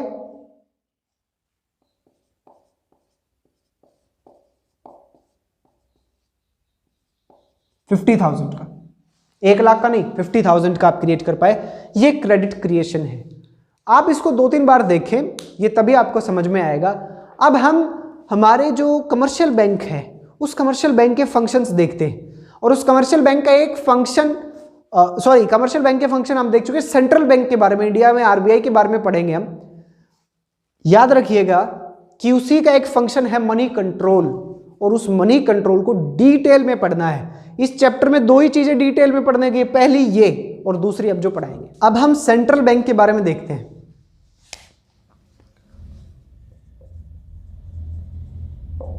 सेंट्रल बैंक, इंडिया में जो सेंट्रल बैंक है उस सेंट्रल बैंक का नाम है रिजर्व बैंक ऑफ इंडिया। थोड़ा सा इसके बारे में जान लेते हैं। रिजर्व बैंक ऑफ इंडिया 1935 में बना, और तब इसका नाम था federal bank. Reserve bank of India को नेशनलाइज कर दिया गया 1949 के अंदर। और रिजर्व बैंक क्या है, कंट्रोल्स मॉनेटरी सिस्टम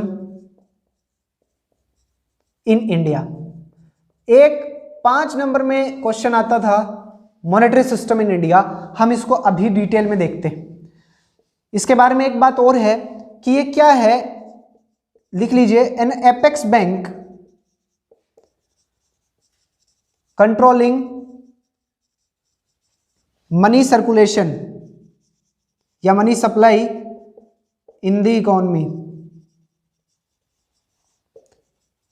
डेफिनेशन में भी डाल सकते हैं, having a sole authority, sole एकमात्र अथॉरिटी है इसके पास to print notes from ₹2 to 2000। कितने भी 2 से ज्यादा के नोट्स आरबीआई छापता है। ठीक है, अब हम देखते हैं कि मॉनेटरी सिस्टम इन इंडिया क्या है। इंडिया का मॉनेटरी सिस्टम हम समझते हैं। Please make this diagram. Monetary system in India.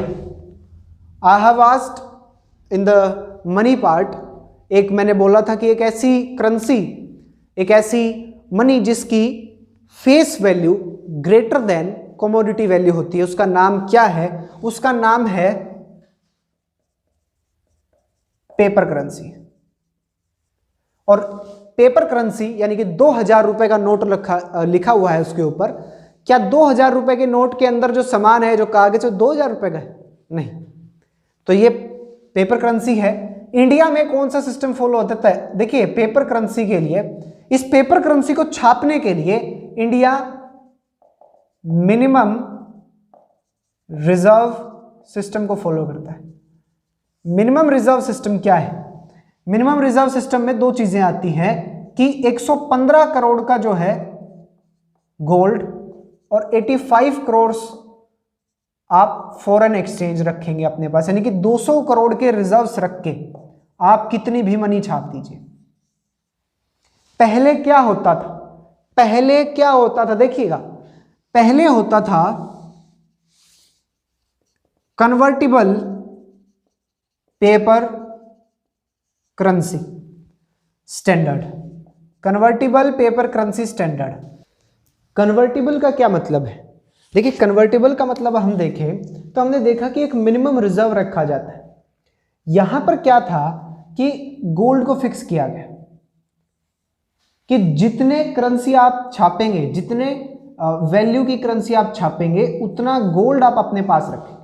अगर कोई आदमी आपके पास आता है, कहता है कि ये 1 रुपए लीजिए, तो आप उसको बदले में 1 रुपए की वैल्यू का गोल्ड देंगे। ऐसी सिचुएशन में गोल्ड स्कैर्स रिसोर्स है, आपको पता है, एक स्कैर्स मेटल है। तो ऐसे में कंट्रीज में बहुत सारी दिक्कतें चली, जो हम आगे पढ़ेंगे भी। Flexible exchange rates, exchange rate का जो चैप्टर पढ़ेंगे उसमें हम गोल्ड एक्सचेंज रेट में समझेंगे इन चीज़ों को। तो अब जब ये दिक्कतें सामने आने लगी कि कन्वर्टिबल का मतलब कि जब कोई उस पेपर करेंसी को लेकर के सेंट्रल बैंक यानी कि नोट इशूइंग अथॉरिटी के पास जाता है, 19th सेंचुरी तक, 20th सेंचुरी तक इसको क्या बोला जाता था? बैंक ऑफ इशू बोला जाता था, सेंट्रल बैंक को। और वो देखेंगे हम आगे की इसके फंक्शंस में देखेंगे। मॉनेटरी सिस्टम में हम देखें तो कन्वर्टिबल मतलब कि जब सेंट्रल बैंक के पास कोई व्यक्ति वो करेंसी लेकर के जाएगा, तो जितने की वो करेंसी है, जितना उस पर वैल्यू लिखा गया है, उतने वैल्यू का गोल्ड या मेटल उसको मिल जाएगा वो। ठीक है। धीरे धीरे इन लोगों ने क्या सिस्टम अपनाया? इनकन्वर्टिबल। तो इंडिया में कौन सा है? इनकन्वर्टिबल पेपर करेंसी स्टैंडर्ड्स इंडिया में फॉलो होते हैं। माने इंडिया के अंदर ये सब नहीं चलेगा। इंडिया में तो इनकन्वर्टिबल पेपर करेंसी स्टैंडर्ड्स हैं, यानी आप अगर जाएंगे तो ये नहीं है कि आपको उसके वैल्यू का गोल्ड मिल जाएगा, नहीं, क्योंकि आप कितनी ज्यादा करेंसी छाप रहे हैं, आपके मिनिमम रिजर्व्स केवल 200 करोड़ रुपए के, 200 करोड़ के होते हैं, जिसमें 115 करोड़ का गोल्ड होता है, 85 करोड़ का फॉरेक्स होता है, फॉरेन एक्सचेंज होता है, फॉरेन करेंसीज होती हैं। इतना सिस्टम है। अब देखिए, ये तो ठीक है, मॉनेटरी सिस्टम के अंदर नोट जो है 2 रुपए से लेकर के और आगे की लिमिट जो भी हो, अभी हाईएस्ट 2000 चल रहा है, तो ये तो छापेगा आरबीआई। और 1 रुपए का नोट और जो क्वाइन होगा वो कौन छापेगा? वो छापेगा फाइनेंस मिनिस्ट्री। इसके ऊपर साइन होंगे आरबीआई के गवर्नर के, और इस 1 रुपए के नोट के ऊपर साइन किसका होगा? फाइनेंस सेक्रेटरी का। ठीक है, ये आपको देखना है। इंडिया के अंदर मनी सर्कुलेशन का काम, देखिए याद रखिए, money circulation very important. Money circulation का काम ओवरऑल आरबीआई के हाथों में है। सिर्फ आरबीआई मनी सर्कुलेट करता है। ये इंडिया का ब्रीफ मॉनेटरी सिस्टम था, पहले डिस्क्रिप्टिव में आ जाता था, अभी इतना नहीं आएगा। अब हम आरबीआई के एक एक फंक्शन को समझेंगे। याद रखिएगा, ज्यादा इंपॉर्टेंट फंक्शन वो फंक्शन है जिसमें हमें क्रेडिट कंट्रोल की पॉलिसी देखनी है, बहुत बहुत ध्यान से देखना है। अब हम फंक्शंस को देखते हैं। Functions of RBI.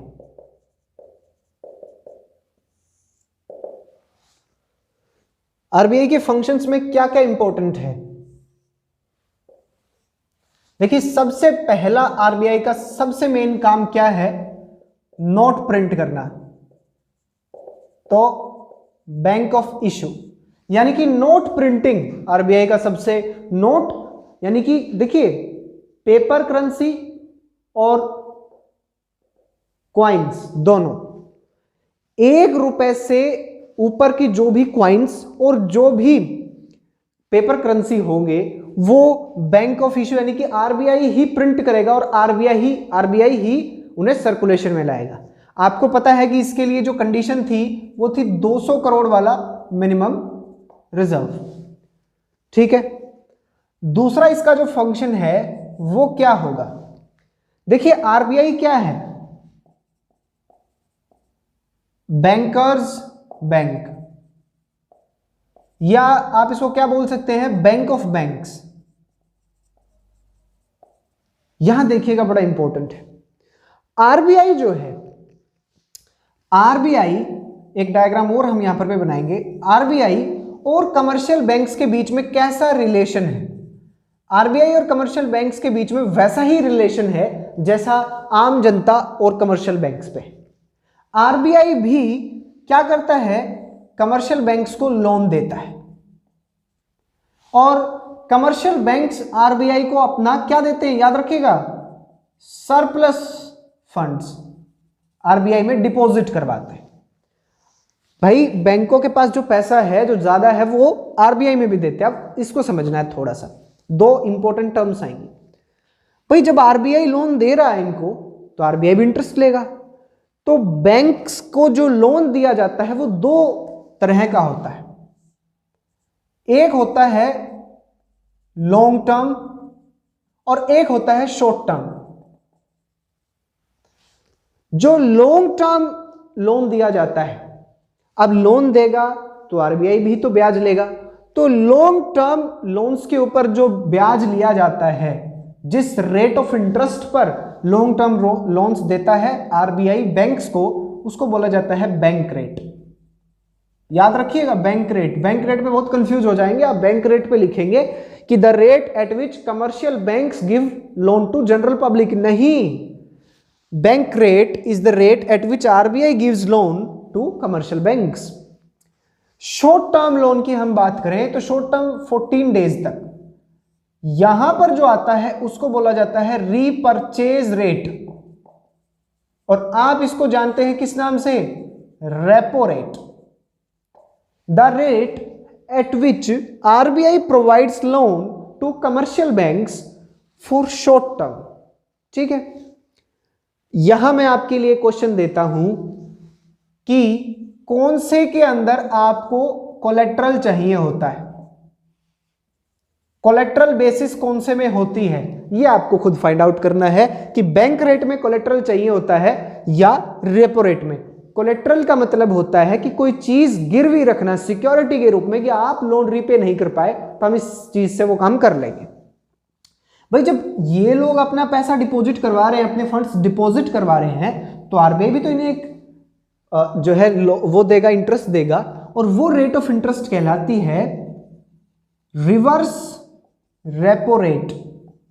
याद रखिएगा, एक और नाम है बैंक रेट का भी। बैंक रेट का नाम है डिस्काउंट रेट। ये नाम भी याद रखिए, ये नाम बहुत इंपॉर्टेंट है। बैंक रेट, इसकी शॉर्ट डेफिनेशन लिखिए या इस तरह से आप डायग्राम बना ले, क्योंकि अब आपको डेफिनेशन का नहीं करना, अब आपसे फैक्चुअल क्वेश्चंस पूछे जाएंगे जिसमें ये चीजें आपको काम आएंगी। सरप्लस फंड्स के ऊपर जो आरबीआई में जो डिपॉजिट किया, आरबीआई जो लोन पे इंटरेस्ट देता है वो होता है रिवर्स रेपो रेट। अब आरबीआई और क्या करता है कमर्शियल बैंक्स पर?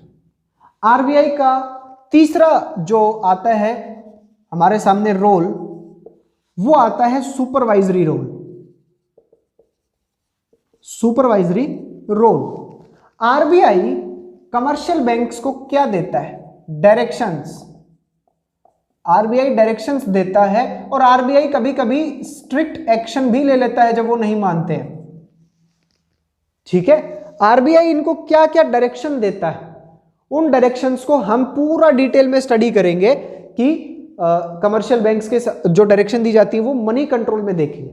बट फिलहाल ये समझना है कि आरबीआई की दी गई डायरेक्शंस कमर्शियल बैंक को माननी होगी, अदरवाइज कमर्शियल बैंक की मान्यता को रद्द कर सकता है ये।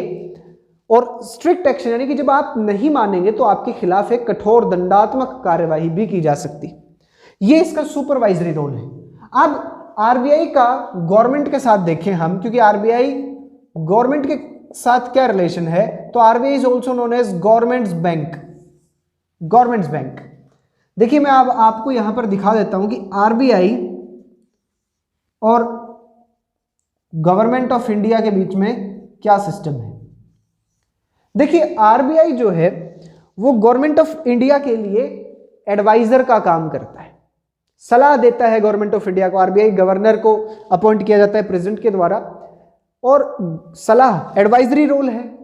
और क्या रोल है गवर्नमेंट ऑफ इंडिया के लिए कि गवर्नमेंट के बिहाफ पे सिक्योरिटीज की सेल एंड परचेज करना। गवर्नमेंट की सिक्योरिटीज का मतलब देखिए क्या है, मार्केट में देखिएगा गवर्नमेंट ऑफ इंडिया ही छापती है क्या, 1 रुपए के नोट और 1 रुपए के कॉइन्स। उन 1 रुपए के नोट और उन 1 रुपए के कॉइन्स को सर्कुलेशन में लाने के लिए, इकोनॉमी में इंजेक्ट करने का काम आरबीआई करता है। गवर्नमेंट को फाइनेंशियल मैटर्स पर सलाह देने का काम आरबीआई करता है। गवर्नमेंट के बिहाफ पे सिक्योरिटीज की सेल एंड परचेज करता है। सिक्योरिटीज का क्या मतलब है, मान लीजिए गवर्नमेंट के कोई बिल हैं, गवर्नमेंट के ट्रेजरी बिल्स हैं, टी बिल्स जिनको बोला जाता है। मान लीजिए ट्रेजरी बिल्स आ जाते हैं 50 रुपए का, 3 महीने का मैच्योरिटी पीरियड है, 3 महीने के बाद वैल्यू 60 रुपए हो जाएगी। तो जिनके पास एक्सेस अमाउंट है वो ट्रेजरी बिल्स में डाल देंगे।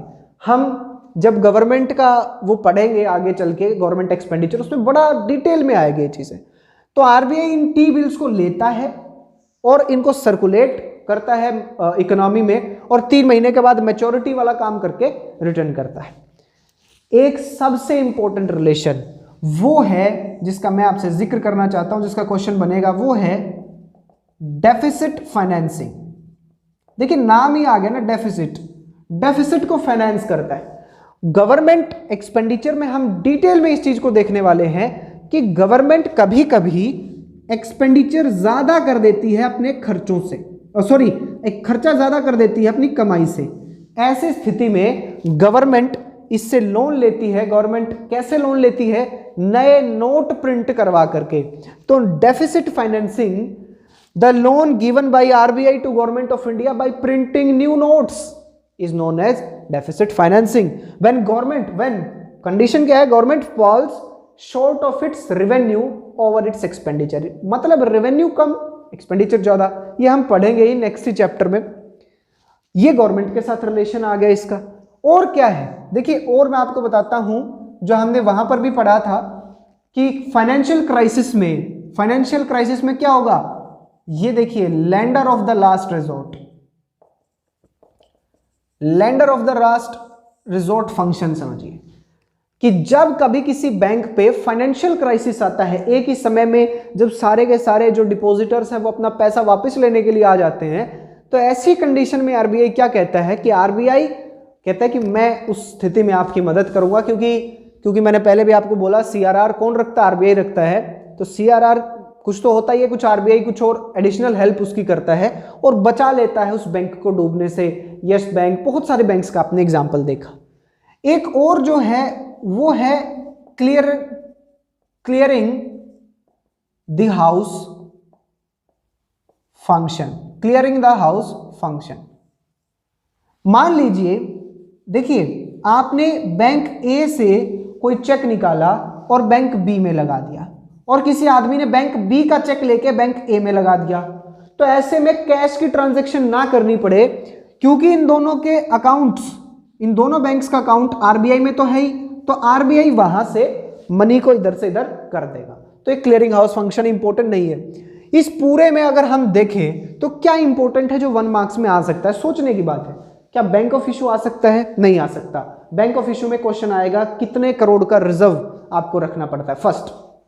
सेकंड थिंग इज कि हम देखें कि ये जो डायरेक्शन वाला सिस्टम है ये सबसे इंपॉर्टेंट है कि आरबीआई बैंक रेट का दूसरा नाम डिस्काउंट रेट, रीपर्चेज रेट का रेपो रेट। तो रेपो, बैंक, इससे पहले सीआरआर, एलआरआर, ये सब मैंने समझाया आपको। रिवर्स रेपो का क्या सिस्टम है ये आ सकता है। डेफिसिट फाइनेंसिंग 1 मार्क्स में बहुत इंपॉर्टेंट है। क्लियरिंग हाउस फंक्शन ना के बराबर, सुपरवाइजरी रोल ना के बराबर, गवर्नमेंट बैंक ना के बराबर। अब आरबीआई का सबसे बड़ा और सबसे इंपॉर्टेंट फंक्शन मनी कंट्रोल। अब अगर आप ऊब चुके हैं लगातार वीडियो देखते हुए, थोड़ा सा ब्रेक ले लीजिए, क्योंकि ये टॉपिक मिस नहीं होना चाहिए। ये समझ में आ गया, उसके बाद चैप्टर लगभग खत्म हो जाएगा।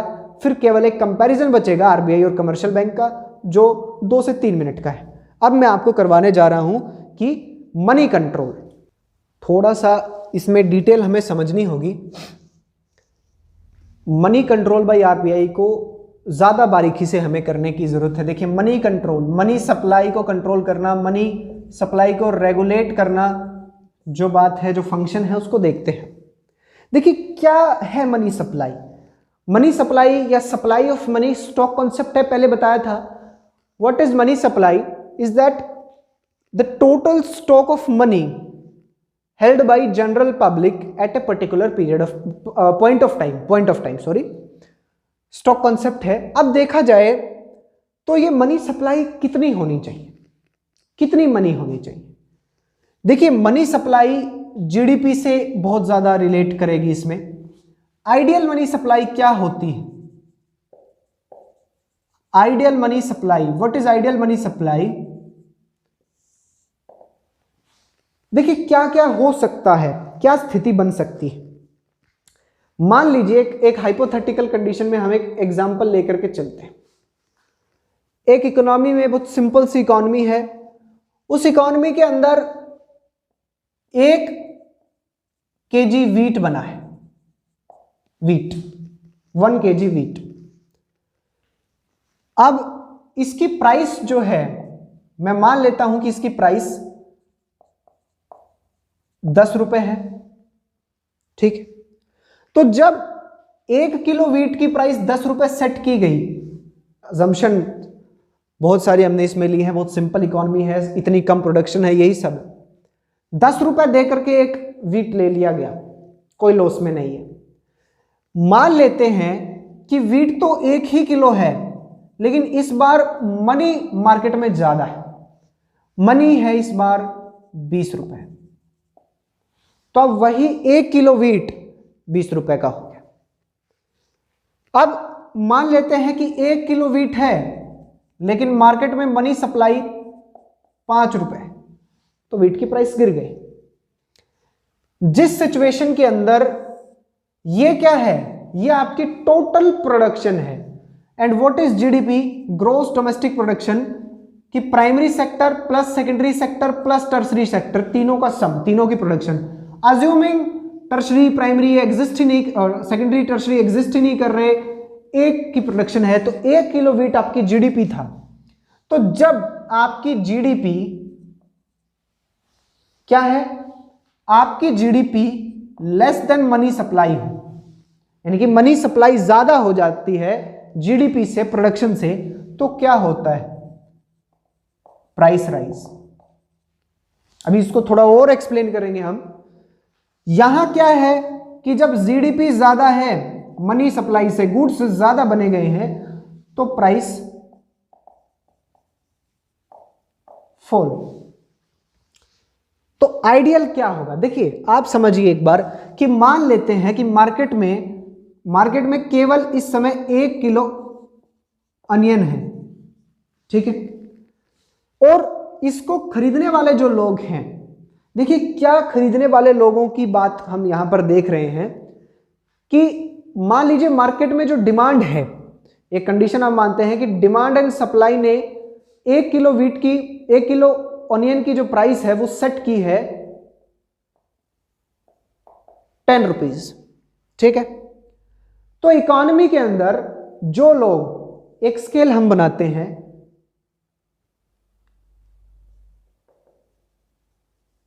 अर्निंग 0 से शुरू किया, ये 10 और ऊपर हमने देख लिया ये 20 है कुछ भी। हमने ये देखा कि जो लोग 0 से 10 के बीच में हैं, यानी कि 10 से कम है, 0 से और 9 तक के जो लोग हैं, वो लोग ऑनियन नहीं खरीद सकते। जिन लोगों के पास 10 रुपए है या 10 रुपए से ज्यादा है, केवल वही ऑनियन खरीद सकते। तो ऑनियन की डिमांड का मतलब देखिएगा क्या है। Demand is desire plus capacity to fulfil that. ये आप 11th में पढ़ के आए हैं कि ऐसे ही सब कुछ डिमांड में काउंट नहीं हो जाएगा। आपकी डिजायर है और उस डिजायर को फुलफिल करने की कैपेसिटी आपके पास हो तो वो डिमांड काउंट होगी। तो डिमांड कहां से शुरू होगी कि जिस आदमी के पास 10 रुपए है और ऊपर तक का जो पैसा है वही आदमी डिमांड है, उससे नीचे की तो डिजायर है। डिजायर तो बहुत कुछ होती है। अब आपका सपना है, आपकी चाहत है उसे पाना, लेकिन आपके पास सरकारी नौकरी नहीं है, तो ऐसे में आपकी डिमांड काउंट नहीं होगी।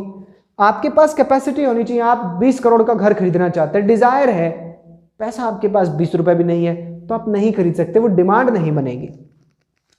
अब ऐसे सिचुएशन के अंदर ये आइडियल सिस्टम चल रहा है कि जी 10 और 1 का। याद रखिए, मैं कमोडिटी को बदल दूं तो प्राइस बदल जाएगी।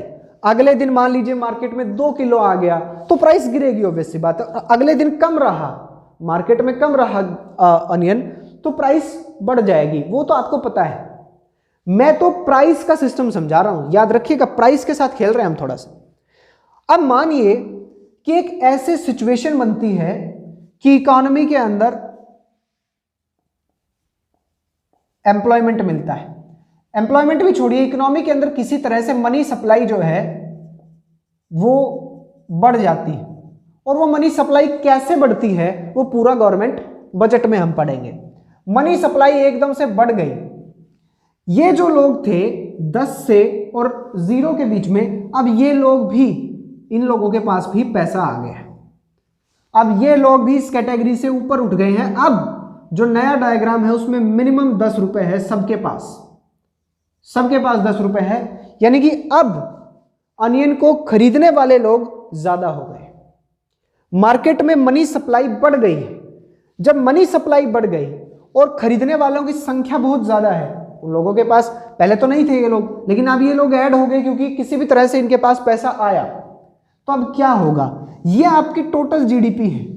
जब तक टोटल जीडीपी मनी सप्लाई के साथ इक्विलिब्रियम में थी तब तक सब कुछ ठीक था, लेकिन अब आपके पास जीडीपी तो कम है और मनी सप्लाई बढ़ गई है, तो जाहिर सी बात है इन्फ्लेशन आएगी।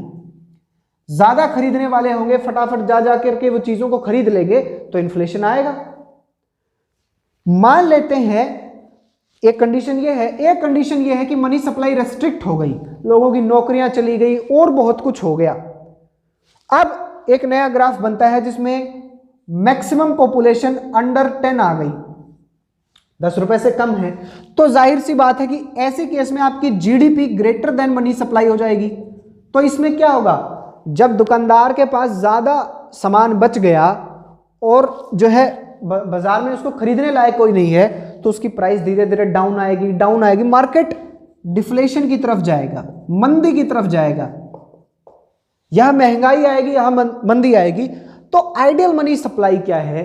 The ideal money supply is that supply of money which makes the gross domestic products or total production or total output in a state of equilibrium, यानी कि इक्वल रखे किसके साथ? To the supply of money in the market के अंदर money supply के equilibrium में रखे, यानी कि बराबर रखे। This is ideal supply of money. तो दो स्थितियां हम देखेंगे कि अब ये थोड़ा सा जनरली मैंने आपको बताया कि आपको ये थोड़ी सी समझ में आने लगे, अंडरस्टैंडिंग बने, क्योंकि इस बार सीबीएसई ने बहुत कुछ बदलाव किए और इस बदलाव के कारण नुकसान भी हुआ अगर आपने पहले के चैप्टर नहीं पढ़े। देखिए हमने देखा कि इन्फ्लेशन और डिफ्लेशन में क्या क्या स्थिति बनती है। मनी सप्लाई में देखा जाए तो केवल दो लाइनें आपको यहां पर देखनी है। इन्फ्लेशन इज इक्वल टू क्या होगा, GDP less than money supply, या आप लिख सकते हो कि money supply greater than GDP. ठीक, दूसरी तरफ लिखिए डिफ्लेशन, मंदी की स्थिति क्या होती है, मंदी की स्थिति में money supply less than GDP, यानी कि समान उत्पादन ज्यादा हो गया, पैसा खरीदने वाले कम है। ठीक है, दो स्थितियां हैं इन्फ्लेशन और डिफ्लेशन में। और आरबीआई कैसे कंट्रोल करेगी, RBI controls the money supply bye it's monetary policy. अपनी मॉनेटरी पॉलिसी के जरिए आरबीआई इसको कंट्रोल करेगी। मॉनेटरी पॉलिसी के अंदर दो चीजें हैं, क्वांटिटेटिव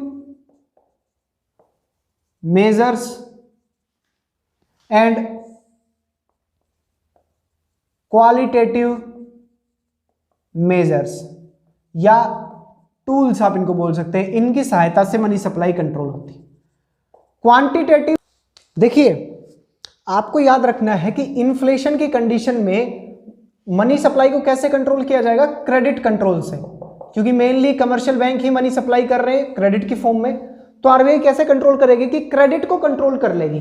ठीक है, तो इन्फ्लेशन में क्या होगा कि मनी सप्लाई को कम करना है और इक्वल कर देना है जीडीपी के, और इसमें मनी सप्लाई को बढ़ा देना है और इक्वल कर देना है जीडीपी के। तो क्वांटिटेटिव मेजर्स ओवरऑल इकोनॉमी पे अप्लाई होते हैं। अब हम देखते हैं क्या क्या है। देखिए क्या है, bank rate,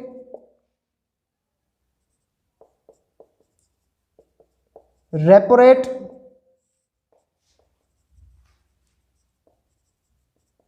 reverse repo rate,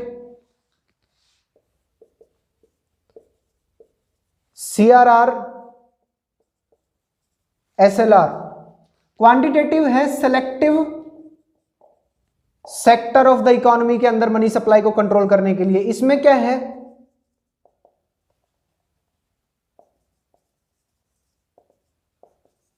margin requirements,